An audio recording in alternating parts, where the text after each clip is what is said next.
Hey everyone, welcome. This is Nico, and this is our first talk of the year and of the fall. My name's Hauchi. I'm a professor in computer science and design here at Northwestern, and yeah, it's just a great pleasure to be introducing Julio today for the first Nico seminar. I do want to just let people know before I introduce Julio that this is the first of many seminars. These will be every Wednesday at noon until I'm told November 16th for this quarter. And it'll continue after that as well in future quarters. There is also food, but food will be available at the end. So you could just grab food to go. We don't have to worry about eating and listening at the same time, okay?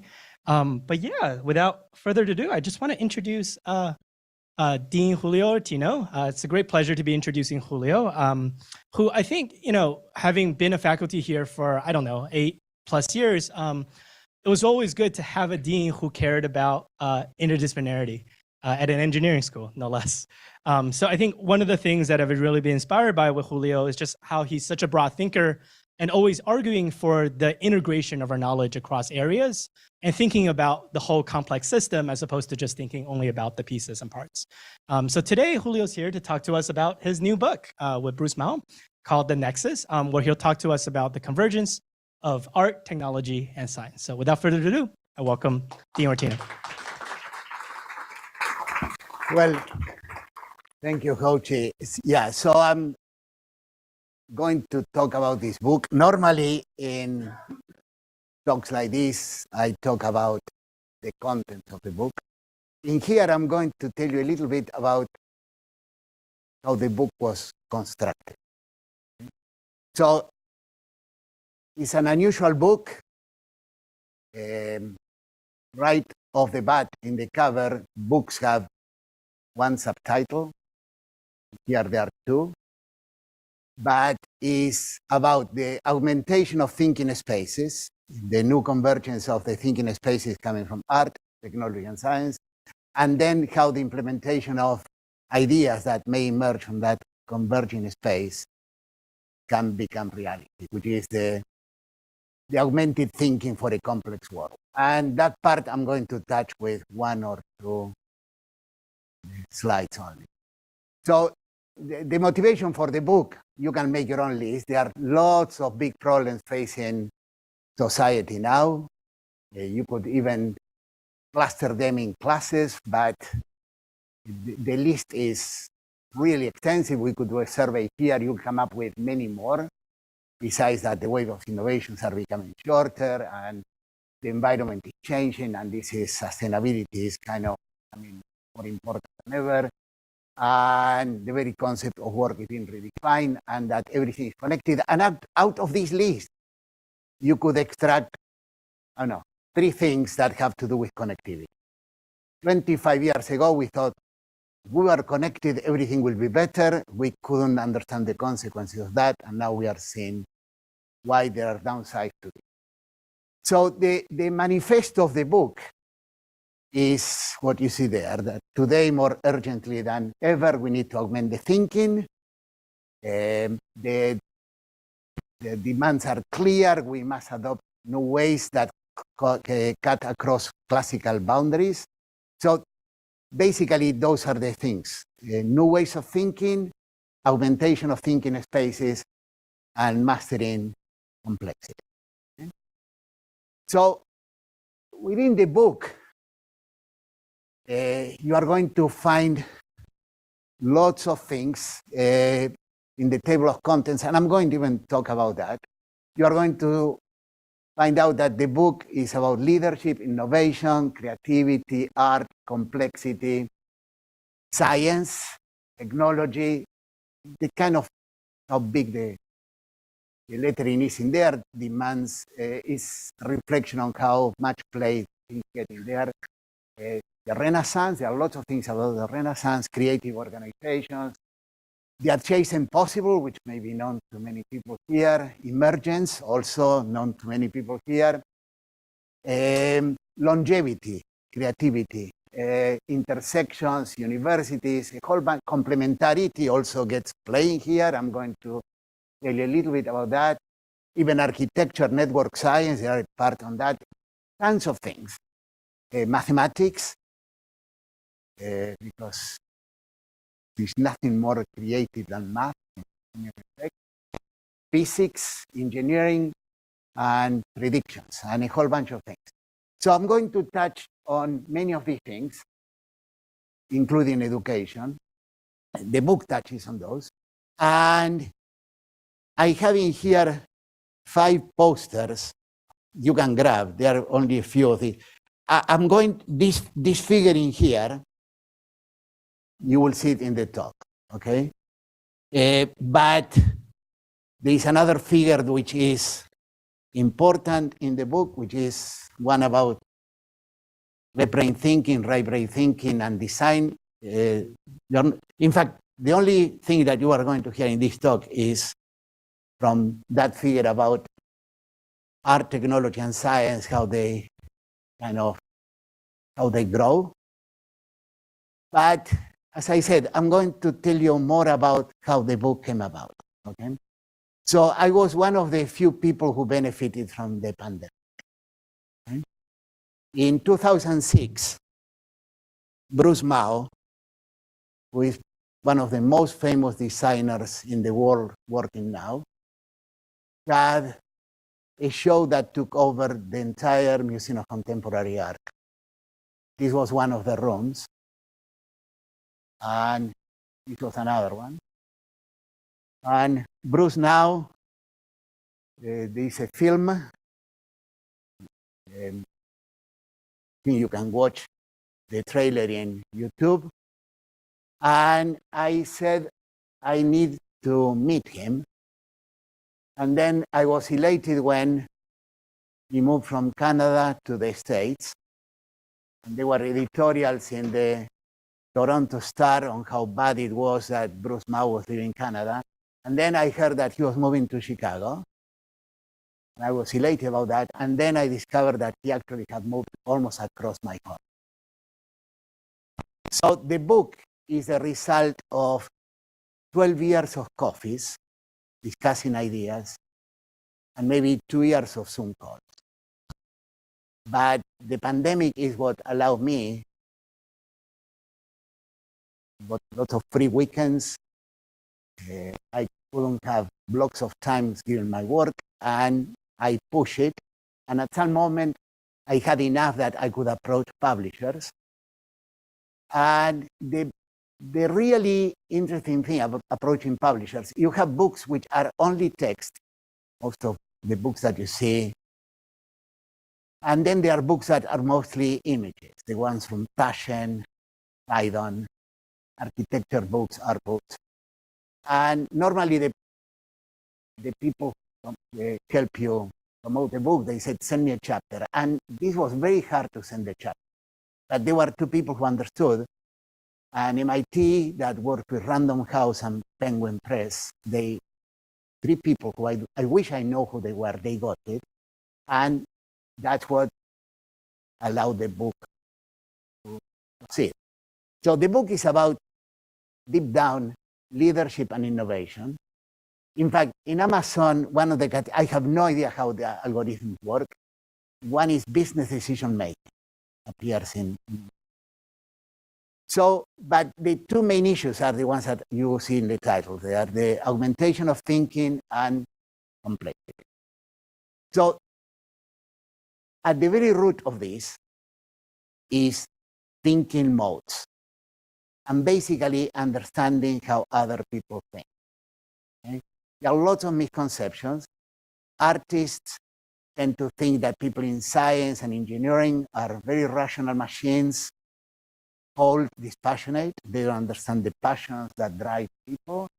And at the same time, we tend to equate art with creation, inspiration, and it's not like that. Okay? There is much more process in art that people think, and there are many, many stretches of times in which people are not inspired. Okay? So, but let me start by showing this. This is evolution of a technology. This is a birth, rapid growth, plateau. By the way, in many areas of science, you can have the same kind of thing. But let me use this just to get to the comparison between art technology. So I show you anything in technology, okay? These are modes to store information. Wheels, brushes, and papyrus, and paper, and typewriters, and eventually the cloud. If I show you this, and even if you were coming from outer space, and you can ask questions, you will be able to tell me which came first, second, put them some arrow of time, okay? Although you have to understand that progression is not progress, okay? Just because a technology came second doesn't mean that that represents progress, by whatever definition you take. Sometimes there are clear bifurcations. So for example, the real Harley-Davidson machines are north of here in Milwaukee. There is the Harley-Davidson Museum. And at some moment between 1912 and 1913, there was this quantum jump in which Harley-Davidsons went from 1 cylinder to 2, and they stuck with 2 until now, and from a leather belt to a chain belt. Okay? So technology has these jumps. There are also jumps in science.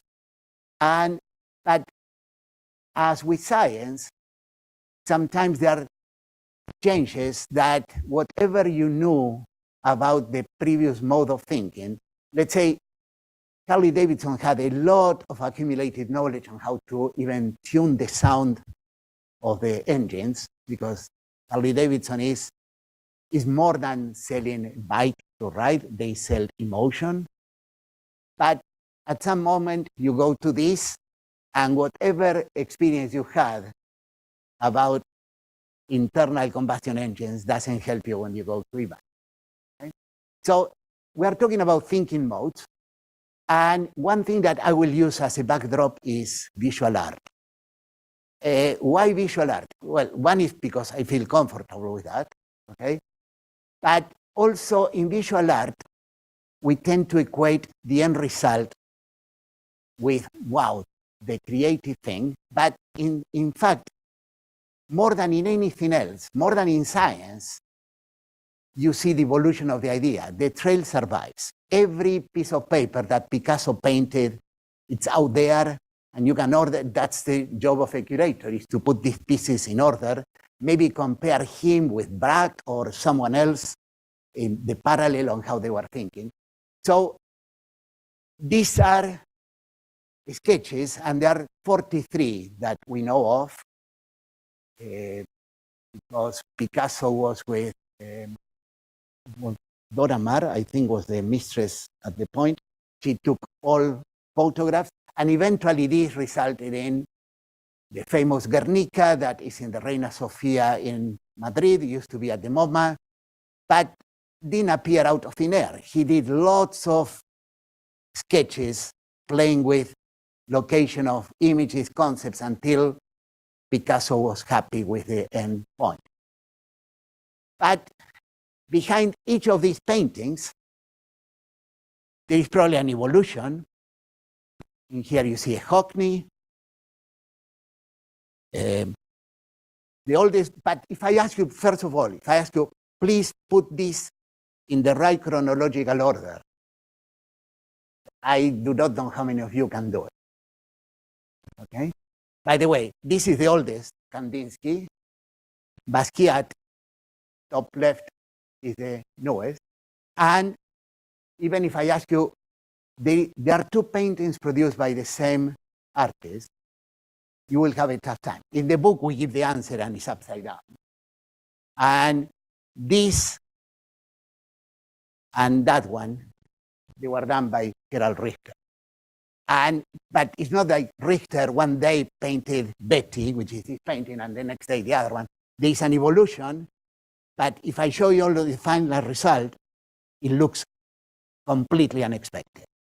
So the thinking in here in art is that these are all in between 1910 and 1988. the concept of progress in modern art, which is what I'm talking about, is hard to define. Even if I show you something that has a little bit more of technology, because in the previous things, they were either oils or maybe acrylics. Just that's not enough to put them in order, okay? Although art historians and curators will look at the pigments to determine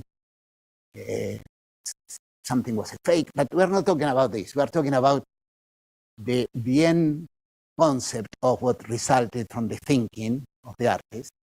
There is more technology in chairs, and you could ask, some of them may have plastic, and that obviously couldn't be before 100. But even if I ask you to put this in order, that will be a tough thing to do. Okay?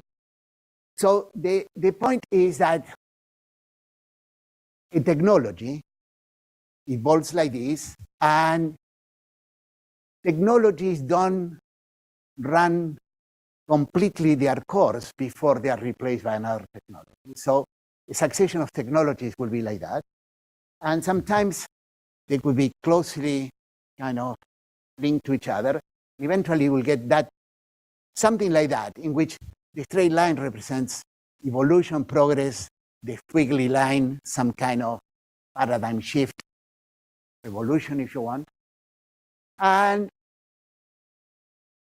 if I ask someone to represent how the evolution of art is now in the 20th, 21st century, the figure that will emerge is kind of like that. So that's the one that I mentioned is in the poem, art, technology, and science. And by whatever measure you pick, and I'll get into that in a second, technology is always in between art and science. So evolution in art, hard to define. And here I'm quoting Peter Scaledal, his favorite author of mine. He's the art critic for The New Yorker. She just wrote a piece on Piet Mondrian, the Dutch artist. He doesn't say this in the article.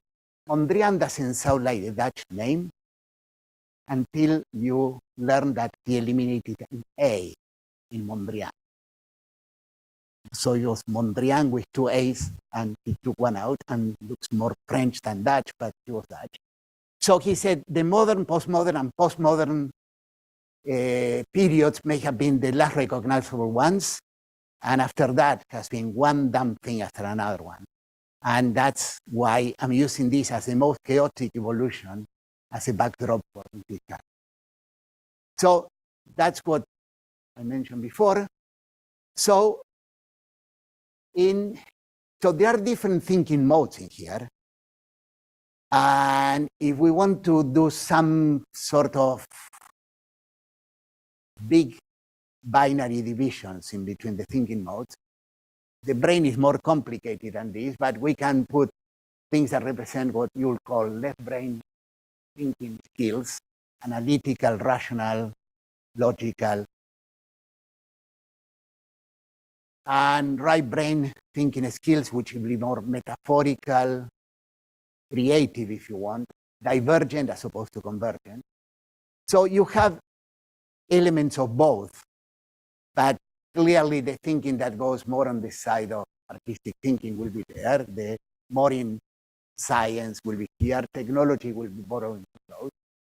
And the nexus thinking is that you will borrow from those, and you will have more than one lens. You have different ways to look at the world. And the more the broader space you have, the more the possibility of hitting a good idea. Linus Pauling said, and I completely agree, the best way to have a good idea is to have lots of ideas. Okay? There's a problem with having lots of ideas because the ideas coming from the thinking in here and the thinking in there may kind of be opposite to each other. And I'll get more into it. So the whole point in here, the plea that I'm making in here is that if you really want to benefit by how other people look at things, you have to go beyond equating artists with paintings and mathematicians with theorems, and electrical engineers with the iPhone or IT, whatever.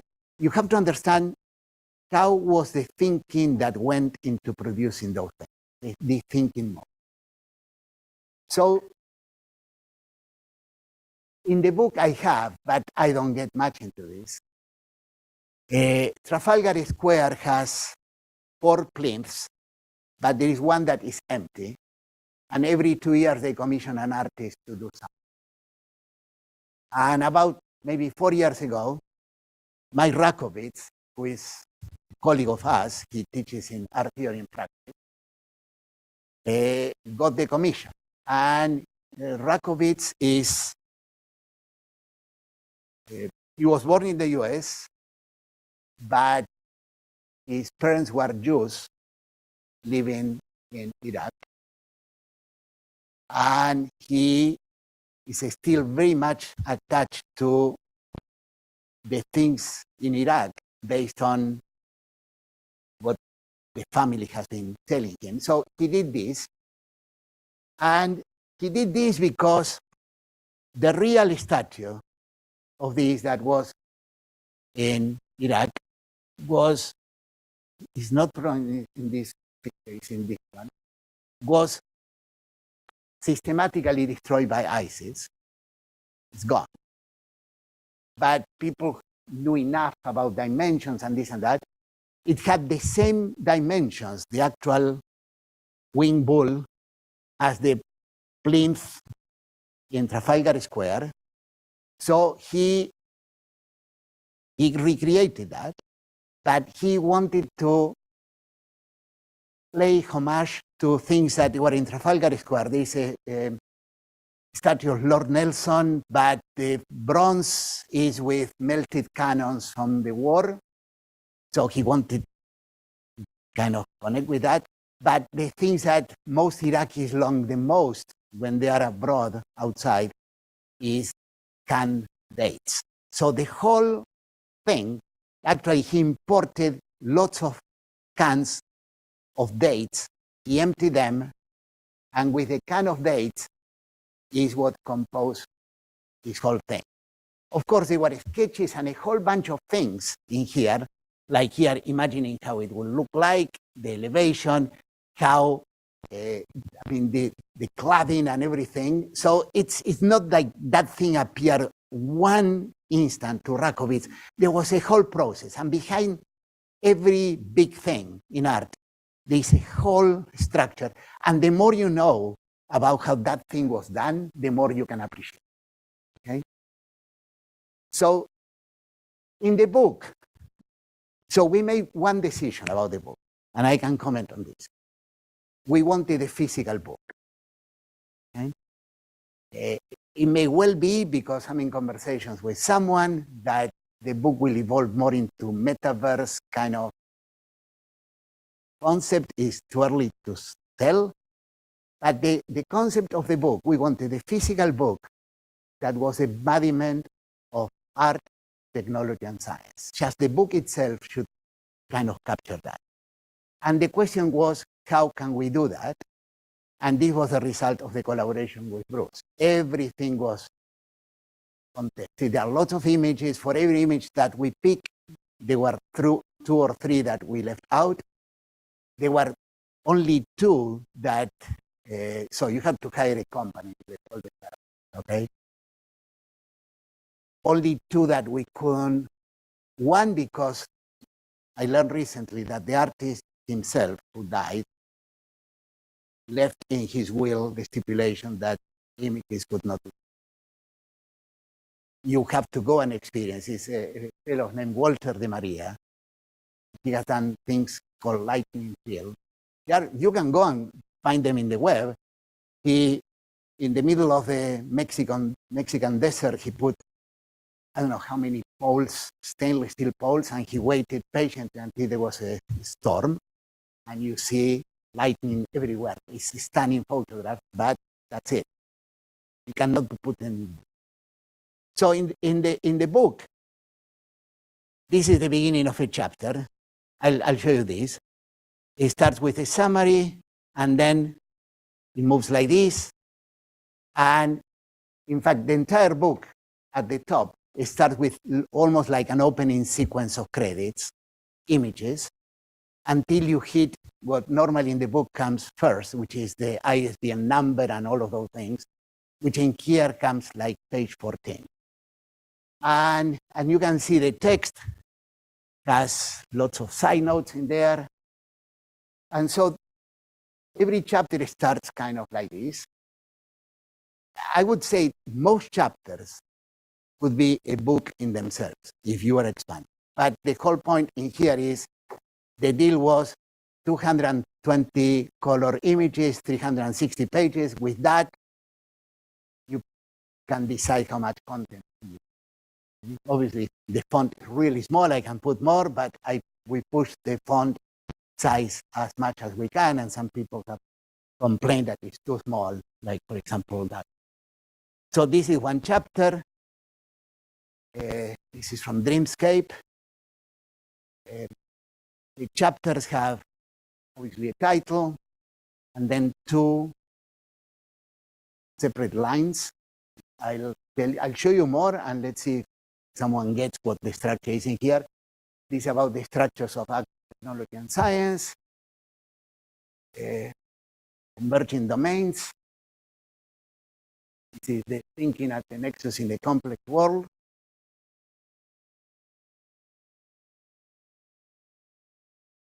And this one is lessons that cross domains. This is sculpture from a woman, Japanese artist.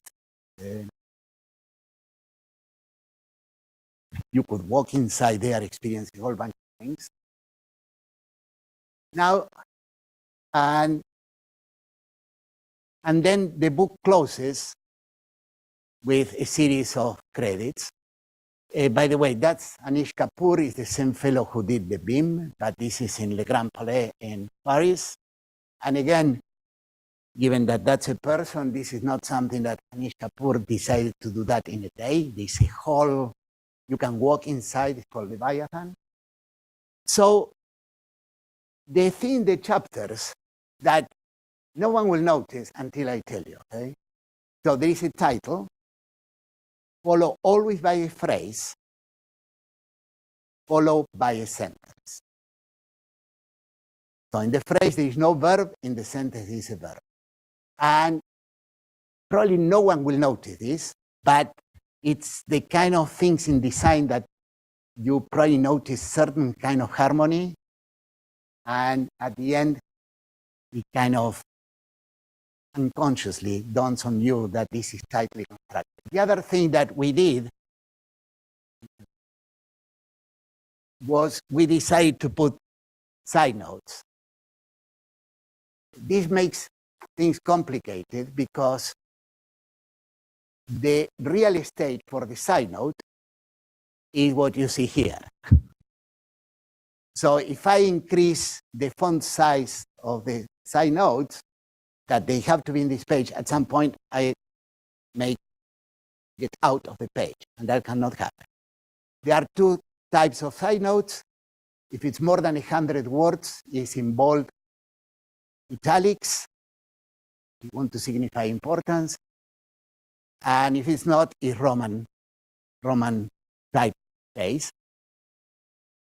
Now, this makes it more complicated than if I put footnotes. Obviously, at the end, you can put any endnotes as you see fit, no problem. You can just squeeze all of them there.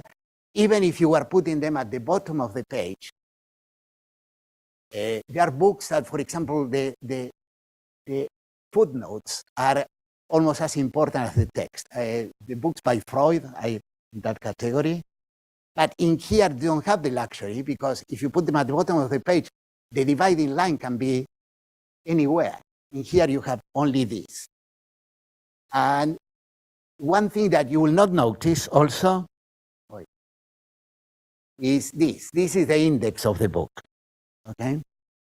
And we had a choice. It can be only 2 pages or 4 pages, okay? It can be 3 pages, okay? And if we decided that 4 columns, 2 pages. It's interesting to see the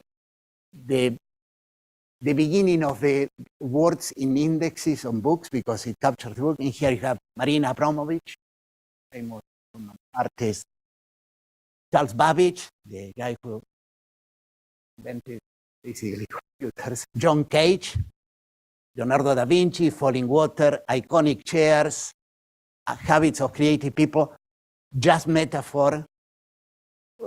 But I'm showing you for one reason. You do an index, however long it is, that's it. In here is exactly 2 pages. There is no blank space in there. Obviously, you have to make decisions of what was not worth to include in the index, but we wanted this to be just exactly that. Now, I mentioned in the past that you have this nexus thinking requires you to deal with conflicting views. And the idea of conflicting views is something that has been with us for a long time, and I will explain what historical precedent we have for that. But it's one thing in which we squeezed there when we were explaining complexity. And the difference between complicated and complex, which many of you may have heard me talk about, and complicated being systems that are, well,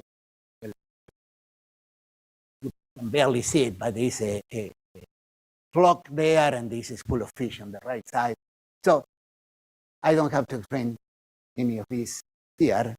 Okay, the complicated systems is a blueprint, they are engineered, every part fulfills a function.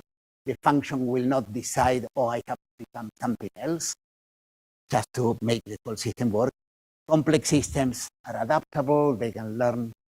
Well, stem cells will be a case in which they depend on context. And they will display emergence, which is what sometimes you have to explain this. And I would say, parenthetically,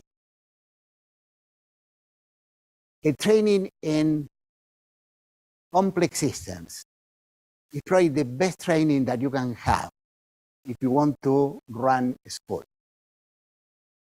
I will go as far as say that the very definition of a leader is to be the person that provides conditions for successful emergence. You want things to emerge bottom up, but you have to work on those conditions. But I also have this in here, and I will explain this is emergence, that things that are, in the view of many people, opposite to each other, can coexist, that you can have chaos and order coexisting. And by the same token, that organization can emerge without central control. And that's, managers don't get that. It's about specifying everything. And you, of course, you have to have plans, but you also have to have the ability to produce this successful emergence that results in creative organizations, or even creative cities. Or over time, there have been places in which things, an outburst of creativity that you cannot explain by looking at the past. So, but of course, the idea of two opposing things coexisting or having to rationalize comes from quantum physics. The typical example would be light is one thing until it encounters something which maybe is better to describe it as a particle, but maybe when it travels is more wave-like, but it's actually one thing. It depends on how you want to examine it. And so the idea of training yourself to rationalize conflicting viewpoints, I would say, is an essential characteristic of leadership, because very few things are kind of black, black, black, or white, white, white. There are many shades of gray in between. So comparing the structures of art, technology, and science, there is one chapter in which there is art, technology, and science, and it's kind of ordered like this. And then you pick something like value of things, or who decides what's worth keeping in the canon of art, technology, and science. And it's very different. And in science, it's journal editors and a whole bunch of things. In art, is a conference of curators, collectors, museum directors, critics, a whole bunch of things. And the book contains many of these comparisons across and draws conclusions. And out of those things, you may extract lessons that cross domains. Lessons that can be exemplified by looking at either art, technology, and science, but they carry on to the other two domains. So the ones that I'm going to have in here are lessons from art, and I'll just get in one or two. We get into maybe 8. So I'll show you these. Many of you have seen these. These are lithographs made by Picasso, and this is the last one of, there were 11 in the original series. I think I'm showing 8 here. And unless you are looking attentively at the dates, what you'll realize is that this was the first, and this one was the last. And the lesson in here is this. It's an amazingly important lesson in my view. Out of a world or things that have many components, extracting the central idea, I would say that's the essence of theory. You capturing one thing, something that contains the wealth of possibilities, but if you understand that, they can derive consequences. But sometimes you have one concept, and this concept can bifurcate in so many possibilities. I mean, not in the wildest dreams, people who invented the transistor would have imagined what bifurcations it would have. Or Watson and Crick, after they unraveled what the structure of the DNA was, I think the last sentence in the paper is, it has not escaped our attention that the structure so proposed can have in biological.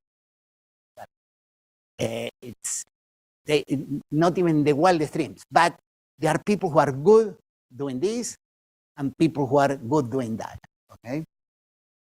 In fact, people who are in technology, who are proposing an idea for a new kind of company or something, they probably have that in mind. It basically encapsulates the dreams that they have about it. So they've been able to see simplicity in complexity and complexity in simplicity, and seeing both at the same time is, in my view, an important. So there is going one direction or the other one. Another lesson, and I think this is, so these are 5 sketches of Matisse preparation for something that became this La Danse. This is in St. Petersburg. There is actually another version at the MoMA in New York. And Matisse was one of the giants of the 20th century with Picasso in art. And he had a long career, painted until his 90s. Right? But sometimes he go to the studio, not exactly clear what he wanted to do, and maybe this painting was there, laying against the wall, and he painted.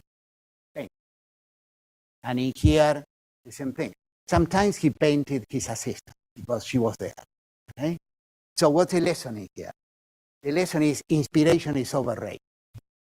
We tend to think of artists as people who produce, and they are mythology. Okay? You know, how the Beatles composed something, fine. But most rarely is a result of a lot of sweating and being constantly at it. Picasso said it best, translated from Spanish will be, the inspiration exists, but it has to find you working. the final lesson is this, again, Picasso. This is also at the MoMA. This sculpture, Baboon and Young, is actually composed of all objects that they were lying in Picasso's studios. In there you see clearly the ears of the baboon are handles of pictures. The face is two toy cars, okay? Pots and pans. So what's the lesson in here? The lesson is that once you see the whole in something really good, the individual pieces disappear. Okay? The bad artist copy, great artist steal. I think is a good encapsulation of this. Copying will mean recreating the whole thing, but this is kind of, every technology is a composition of pieces. Now, people ask examples of the intersection of art, technology, and science. One example that we give is your clue. There are entire companies in light, sound, imaging, technology. The science part, the technology part, and the artistic part, all the mythology. This is one perfect example of the intersection of art, technology, and science. So, finally, the whole point of the book, in my view, is this. Though we go through the world looking at things with one pair of glasses, often very successfully. But if you work at it and you try to augment your space, widening your space, your vision, with another pair of glasses, first of all, the world will look much more interesting, but you will have a much broader creativity. So that's basically rundown on the contents of the book and the ideas that went behind the book. And when we were trying to decide who could, in the website of the book, is the machinery of marketing is all Bruce Mao. Just by myself in here with maybe occasionally Kyle in there helping me.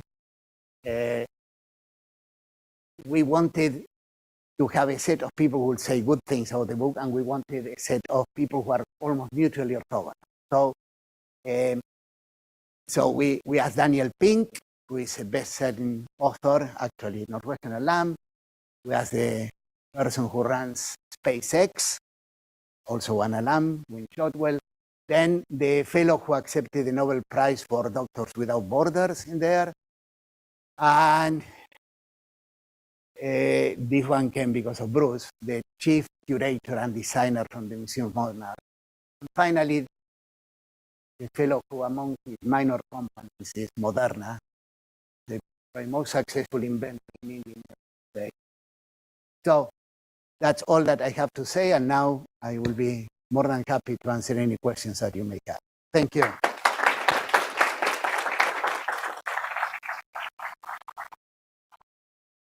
So yeah, we have time for questions, both locally and over Zoom. If you have a question, just raise your hand. We'll pass the microphone to you.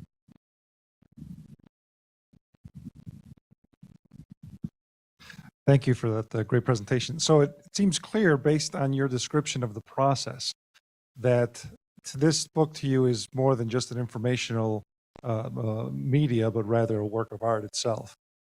So as art, it inspires emotion as one goes through it and subconsciously or consciously sees the symmetry. But there is great information in here. So my question to you is, if you had to choose which the reader would get, obviously the message is choose both, but do you think it's more of an experience or more of an educational learning?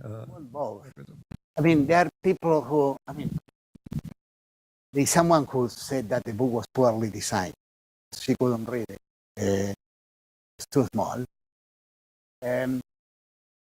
But there are other people who kind of said that the book is auto-referential in the sense that the book encapsulates what it tries to portray, this unity. But there is content, lots of stories. There is one in here that I have, is in one of the posters in there that you can grab. Yeah. We talk about moments in which art, technology, and science converge in some parts of the world. And one great story, this will take me 2 minutes to explain, was Renaissance Florence. And the story had to do with Galileo, and they used for what they were called optical tubes. So optical tubes, now everybody will call them a telescope, okay? Optical tubes, actually, they were sold as something that armies should have to see advancing ships in the horizon, but not to look at the skies. Why not? Because Aristotle had settled that the skies were immutable, nothing will ever change, no one bothered. Even looking at the moon was supposed to be perfect. Here you can say, I see spots. Well, there were lots of theories, it's very complicated. But Galileo was in Florence and Padua, Florence more. And in Florence, there was something called l'Accademia del Disegno. So every aspiring artist will go through sculptors, architects will go through training, and they had to draw things. The basis of perspective were all invented there earlier than that. Filippo Brunelleschi created it. So Galileo was very conversant with that. Almost at the same time that Galileo was looking at the skies, for example, he's the guy who discovered that Jupiter had moons. Okay? But before that, they decided to look at the moon itself.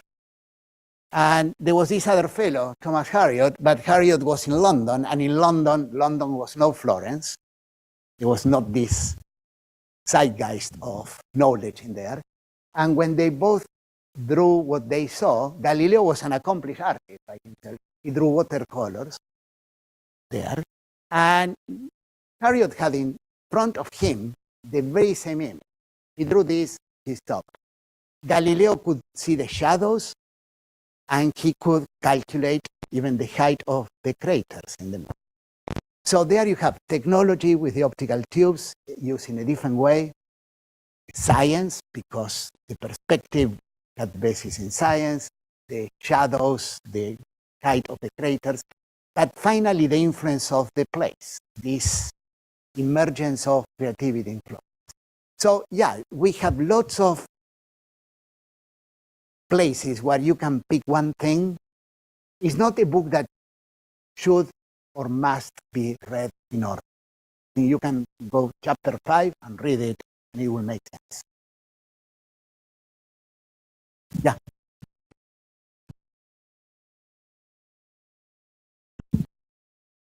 Thanks for the great presentation, Julio. I want to ask you a question that is likely not covered in the book, so it's not going to be a spoiler if you answer. When you think about prehistorical humans, they seem to have independently developed, even if rudimentary aspects of science and technology in different parts of the world. And it's not difficult to imagine why that would be the case, but well, they are exposed to certain things. It's natural that they would try to understand astronomy. It's natural that they develop tools, technological tools that would be of service to them. But they also developed art, different forms of art, different places. And it's less obvious a priori what the objective function driving that would have been. Of course, I would think that there is even a relation to technology. So I wonder whether you could comment on that.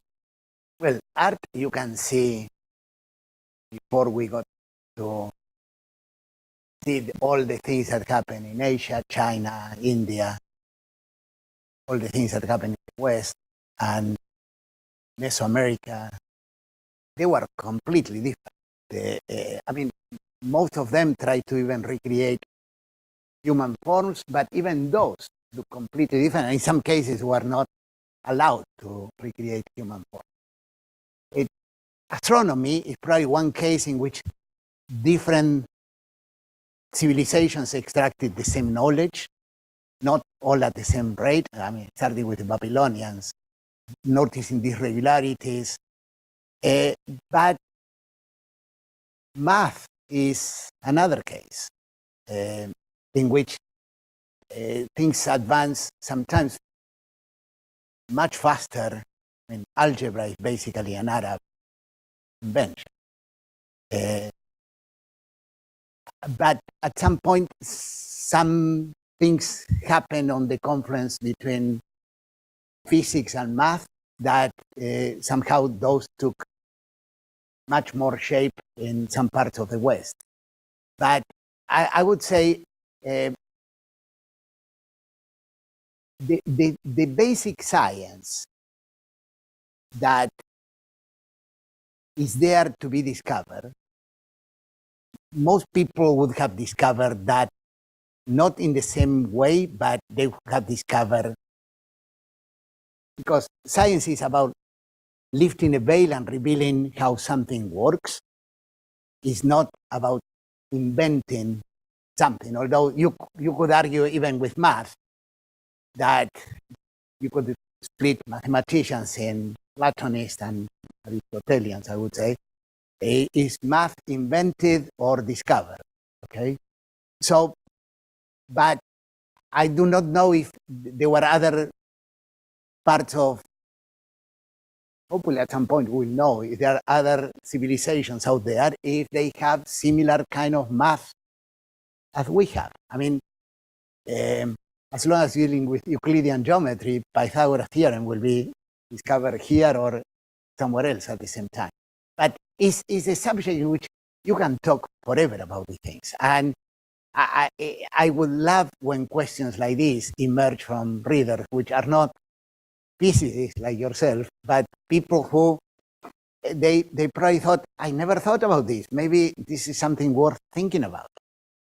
The goal of the book will be to incite questions. So yeah, you have.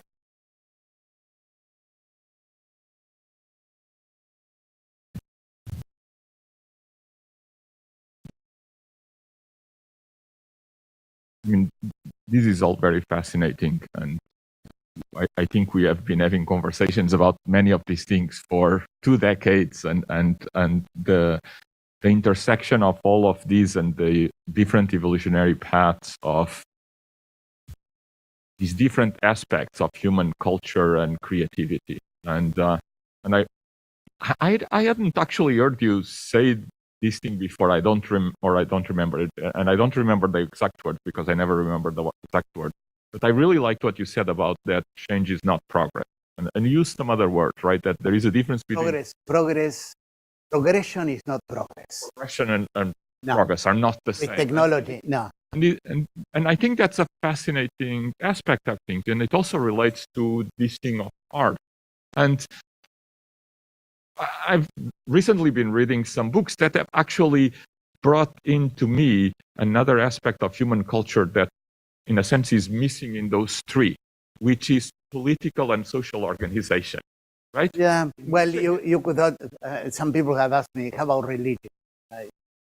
Yeah, this, so, yeah, the organization of political organizations and the structure that they have, I mean, that's a human achievement and should be there in some way. But I don't get into that. Yeah.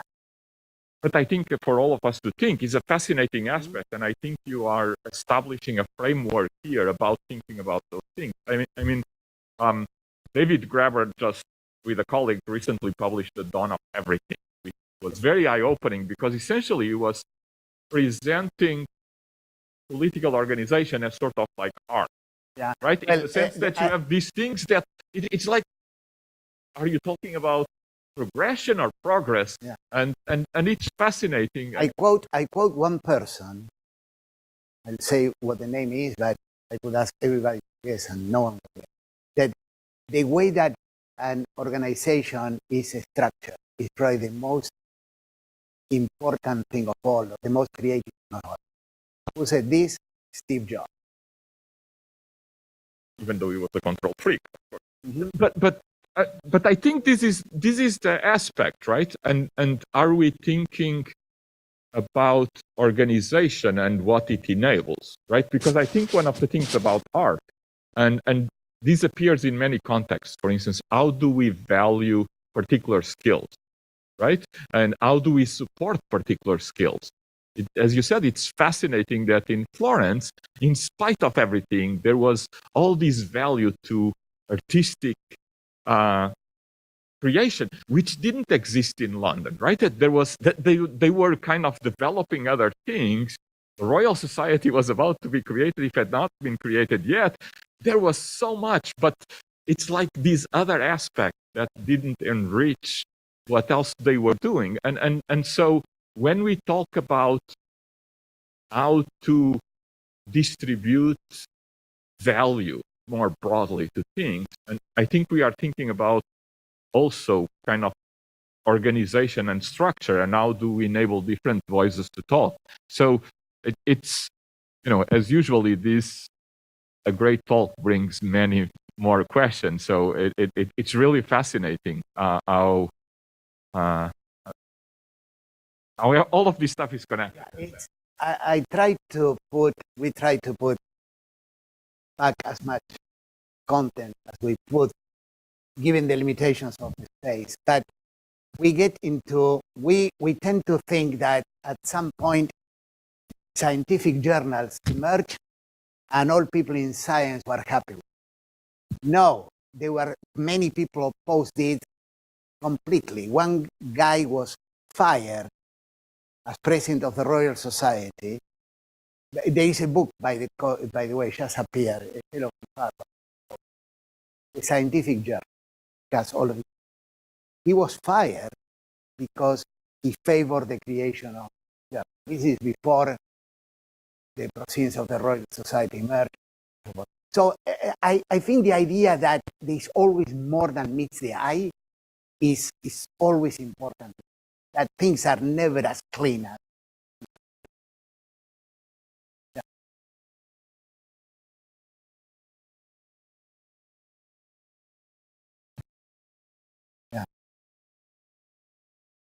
Okay, so who had? Yeah. So I just want to also emphasize, it's just truly fascinating, and that we talked about your book a couple of times, and it's really, really interesting to see everything coming together. And first, just thank you for Dashun and Adilson are part of the book. Louis is in the acknowledgement. They are. I hope they are not biased. No, it's eye-opening for me too, just to look at a whole holistic picture. I just keep thinking about this nexus of arts, technology, and science, and a name keep coming back, like Leonardo da Vinci, who is probably the most famous one to transcend all these three domains with ease. There were other ones. Leon Battista Alberti, you see that Leonardo was probably even more so. I see.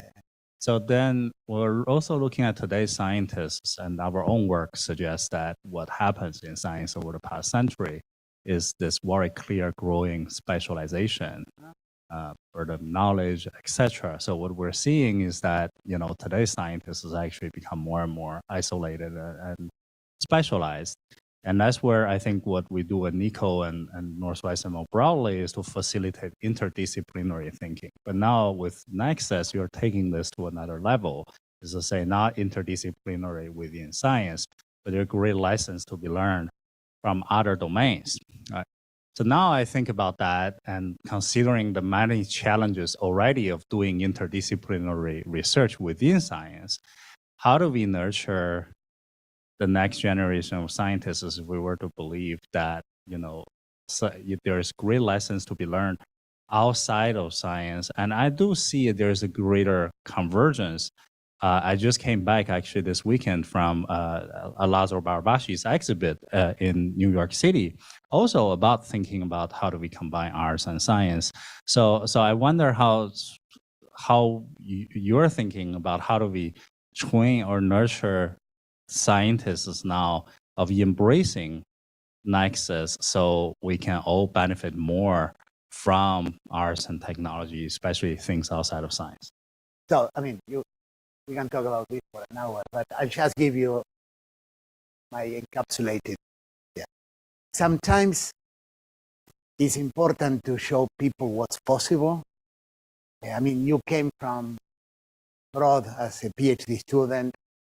You never, especially there are many places in which you are nurtured to death. Death in math and physics never took course outside there.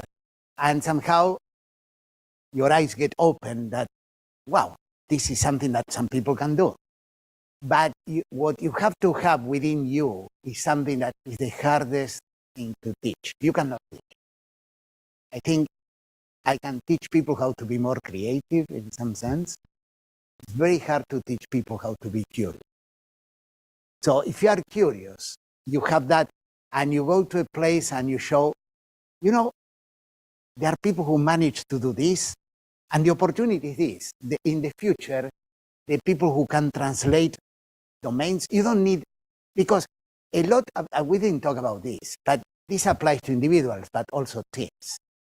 You don't need everybody in the team to be a nexus thinker. You just need enough to produce the connectivity there. And some people will react to this, and I can see that with students, that somehow, even beginning faculty, that, wow, I had no idea this was possible.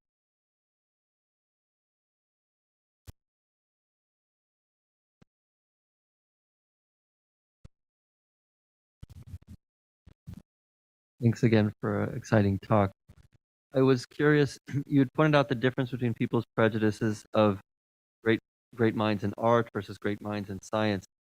One of the things that I think a lot of people would associate, I wanted to get to the point of determinism. A lot of people would think that if there's a discovery that's made in science, it's because it was time for that discovery to be made. And if it wasn't made by Einstein, or if it wasn't made by Newton, or if it wasn't made by Marconi, somebody else would have done it. Yeah. But in the fields of creativity, oh, well, that's Picasso. No, like that was genuinely Picasso. No one else could have been it.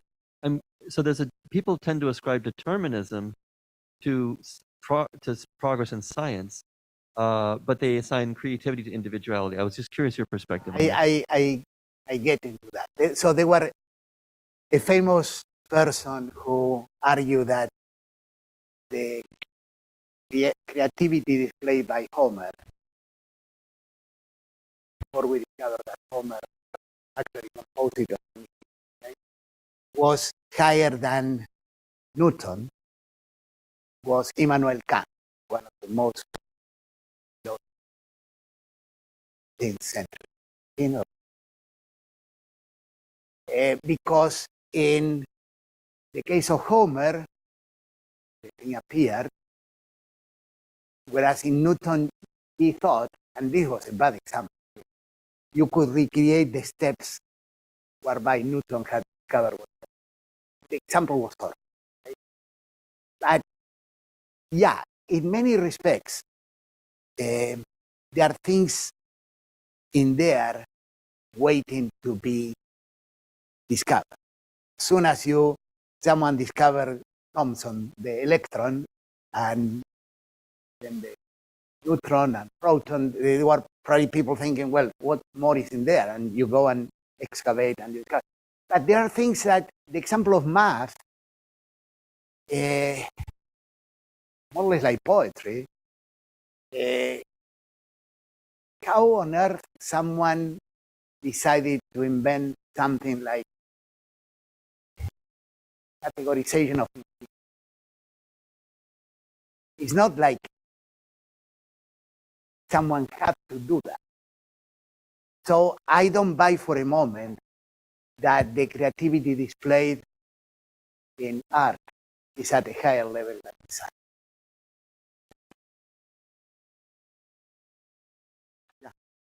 First, I know this has been said so many times already, but thank you for such an outstanding and informative presentation that was presented so concisely.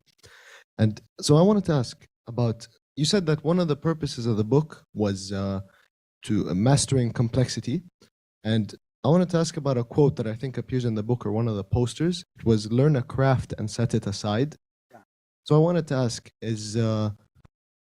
as if you were making a recommendation for learners of the present and researchers of the future, would you recommend that each individual masters a certain craft, commits themselves to one thing and go as far as they can with it, or try to find the intersection between everything? Because now we live in a society where there's too much information, and spreading yourself too thin is very easily a possibility. So the master, Martin, the craft, and so I mean, depends on the example. So, for example, if you could paint like Cézanne now, that will not make you a great artist. That's done. Okay. On the other hand, there are things in which you have to know enough in such a way that you can decide what questions to attack, but not so much that you can start second guessing yourself. Well, someone might have done this, and that your work is an extension of someone else's. Okay? Most of the work that people do are extensions of what other people have done. You add one more layer in the knowledge base of physics, for example. But once in a while, there is someone who, due to timing, luck, is at the inception of a new idea, and that's when whatever you have learned in the past, you have to throw out because it just doesn't help you. I mean, at the beginning of quantum mechanics was probably such a case.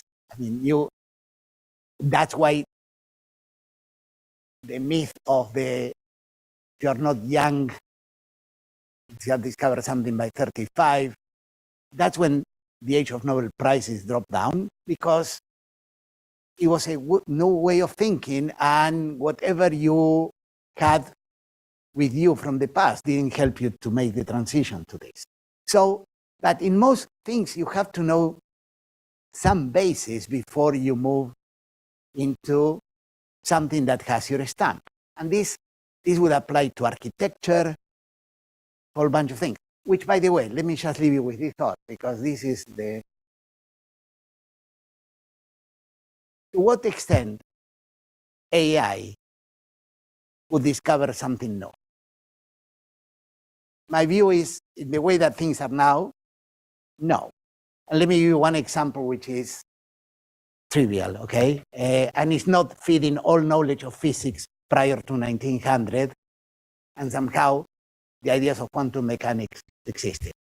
Much more pedestrian than this. Let's imagine that you are an architect in 1970. You are designing big buildings like the Thompson Center or skyscrapers, and you want ideas for a new building. You have all of that stored, and you can maybe play with design constraints, okay? Percentage of windows that you want, columns. You will never, ever discover what a fellow named George Portman did after 1970. That is, why don't we put the elevators outside the building and make them a design feature of the space? Or open the atrium and make the elevators visible in there, because every building before that, they were inside. So the question is, how do you put into something the ability to break assumption, which is what we are talking about with learn the craft and then set it aside, is the ability of breaking an assumption. And this is what I call break with rather than breakthroughs, because a breakthrough kind of implies there is a set, and you pierce through the domain of the set and you add a new component.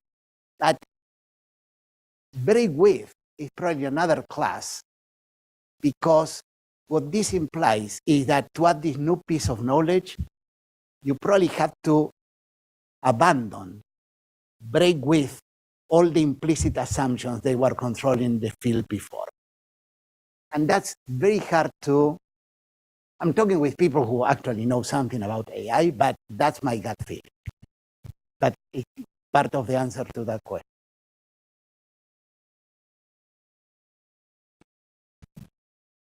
So we're running a bit late, but if anyone has one last dying question before we break. Anything from Zoom, Andy? Okay. Okay, well, wonderful. Thank you so much for a fantastic talk.